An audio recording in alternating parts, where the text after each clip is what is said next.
Ada beberapa list dari perusahaan-perusahaan yang terbukti lalai gitu ya, maksudnya dalam hal ini dalam pengawasan. Pertanyaannya tentukah apakah perusahaan-perusahaan yang terbukti lalai atau membakar lahan gitu ya secara terbukti itu sudah dikenakan sanksi tegas tahun ini, bagaimana Pak? Ya, jadi ini merupakan instruksi Presiden nomor 3 tahun 2020. Kepada saya sebagai Menteri diminta melakukan evaluasi dan analisa terhadap kecukupan sarana prasarana dan pendanaan dari masing-masing unit pemilik konsesi. Bila mana hasil analisa kami tidak mencukupi keperluannya, maka kami harus memberikan sanksi perusahaan pemerintah. Ini demikian penting karena memang kebakarannya biasanya skala luas, dan itu yang kemudian kita hati-hati adanya transboundary haze, asap lintas batas yang menjadi salah satu kredibilitas negara kita. Apakah itu kemudian kita lakukan penegakan hukum? Jawabnya iya. Jadi kami nggak pernah ragu-ragu untuk melakukan penegakan hukum.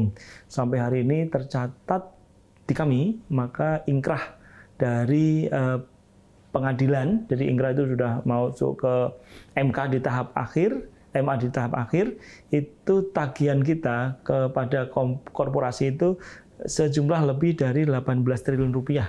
18 triliun rupiah karena kelalaian mereka terjadinya kebakaran di lokasi itu. Nah, hari ini tadi sudah saya sampaikan ke Mbak, ada lebih dari 25 unit usaha pemegang konsesi yang sedang kami proses. Jadi kami tidak ragu-ragu. Jadi kami tidak ada ini dispensasi, tidak ada toleransi, karena ini demikian penting. Kalau kita biarkan akan menimbulkan dampak different efeknya tidak muncul, sehingga mereka tidak jaga lokasinya. Sementara dengan diberikannya areal konsesi itu bermakna bukan untuk dikakangin saja terus dijadikan uang gitu, tetapi areal yang diberikan konsesi harus mereka jaga benar-benar. Nah ini semua konsekuensinya ada. Harus ada kewajiban. Jadi itu salah satunya. Mungkin sampai akhir tahun 2025 ini Pak, target dari Kementerian Lingkungan Hidup agar karhutlah tidak semakin meluas apa, dan adakah yang ingin disampaikan kepada pemirsa CNBC Indonesia peran masyarakat dan swasta dalam pencegahan karhutlah? Ya, tentu saya kami bertugas di National Focal Point untuk transboundary haze. Jadi ini penting buat saya untuk menjamin bahwa tidak ada asap lintas batas. Caranya ya tidak boleh ada karhutlah. Hari ini sebenarnya iklim kita El Nino lemah, atau boleh katakan hanya akan agak kritis pada bulan Agustus ini aja. Ini yang bulan yang harus kita jaga bersama, seluruh masyarakat jaga bersama. Tetapi secara teknis di lapangan sebenarnya tidak akan terbakar kalau nggak dibakar. Jadi saya mohon kepada seluruh kita nggak usahlah bakar-bakar dulu selama bulan Agustus, baik itu untuk kepentingan apapun, termasuk ini juga himbauan ya Pak? Iya, himbauan dan termasuk pengelolaan lahan. Namun kalau himbauan ini dilanggar, ya kami akan tegakkan hukum. Ya kan tidak ada pilihan lain. Kalau kami sudah menghimbau, sudah mengarahkan, kalau masih tetap melakukan pembakaran yang kemudian membawa mudarat bagi orang banyak, ya negara harus hadir untuk melakukan penegakan hukum.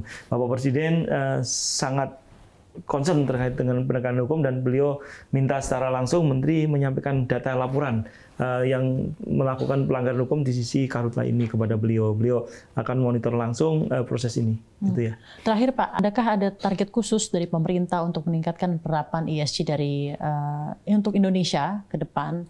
Dan kira-kira aspek-aspek apa yang masih perlu terus dibenahi terkait penerapan ESG oleh berbagai pemangku kepentingan yang ada di Indonesia? Dari Kementerian Lingkungan Hidup tentu sangat berperan sekali, sangat ingin sekali ESG ini harus menjadi landasan operasional dari perusahaan kita. Namun membangunnya memang tidak sederhana. Seperti yang kita sampaikan tadi, dari 4.500 yang kemarin yang kita lakukan penilaian, itu hanya ratusan yang masuk di skema atau proper hijau. Belum nanti pada saat dilihat tata laksananya, ada governance-nya tadi, EG-nya tadi, governance tadi, itu tidak semudah itu untuk merealisasikan. Hambatan-hambatan itu yang kemudian harus kita lakukan pembinaan secara kontinu ya, tidak bisa langsung dipotong dengan penilaian, maka pelaksanaan pembinaannya wajib kita lakukan. Semisal hari ini, advokasinya kita telah masuk kepada 7 kawasan industri di Jabodetabek untuk meningkatkan kualitas udara Jakarta dan meningkatkan kualitas air. Karena 7 kawasan industri ini berkontribusi menyebabkan menurunnya kualitas udara dan menurunnya kualitas air. Namun ingat, di Jabodetabek ini ada 48 kawasan industri dengan 6.800 cerobong dan limbah industri yang cukup besar. Ini yang kemudian memerlukan peran semua pihak. Intinya bahwa Menteri sangat ingin semua terlibat. Yang disebut dengan pentahelix tadi benar-benar memberikan peran penting. Pertama dari pemerintah, kemudian dari dunia usaha, itu juga wajib membangun melalui SG tadi. Mudah-mudahan SG ini menjadi salah satu parameter promosi ya, betul, dan Pak. Seterusnya. Sehingga direktur-direktur yang tidak mengenal SG ya udah nggak usah naik-naik. Gitu. Kemudian masyarakat melalui beberapa kelompok penggiat lingkungan dan semua masyarakat yang ada. Kami juga mengapresiasi gugatan beberapa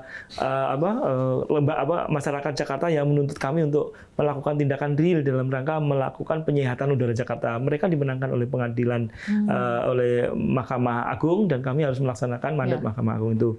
Kemudian dari akademisi. Nah, akademisi ini kami minta agar segera melakukan peningkatan kontribusi di dalam penanganan terkait dengan kualitas lingkungan. Yang terakhir dan paling penting adalah media. Jadi media melalui event-event semacam ini tentu akan menjadikan mata pintu, mata hati semua masyarakat kita. Saya tentu awareness ya Pak, ya, bersama-sama secara saya kolektif. merasa belum melakukan banyak kegiatan yang saya bisa hadirkan sebagai menteri karena sangat luasnya permasalahan ini. Namun dengan dukungan media saya berterima kasih sehingga yang hal-hal kecil yang saya lakukan mampu disampaikan ke masyarakat. Diseminasi informasi. Mudah-mudahan dengan demikian akan mampu membangun persepsi masyarakat untuk bersama-sama kita melakukan penanganan peningkatan kualitas lingkungan hidup.